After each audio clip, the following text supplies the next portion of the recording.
Hodi. Oh shit! Oh shit!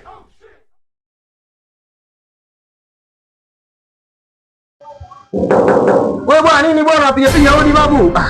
Wewe unapiga ile geti unajua shilingi ngapi babu?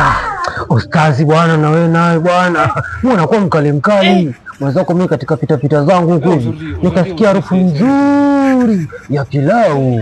Kwa hiyo sasa ustazi fanya basi manuva, fanya basi mambwembwe yale. Sinajua tena Christmas leo. Yaani wewe kitu kimoja sawa. Ushasema nyumba ya ustazi. Unakuja kudai pilau la Christmas kweli?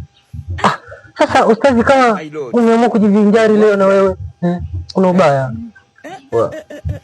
Hapa hatuna pilau sawa. Pilau nenda kaombe kwa wahusika huko.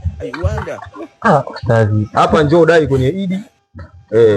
Lakini sio unakuja kudai muda kama huu. Ustazi, sasa nitajua vipi kama na wewe umeamua kujivinjari leo? Nifanye hivyo. Sikia bwana. Hapa hamna pilau.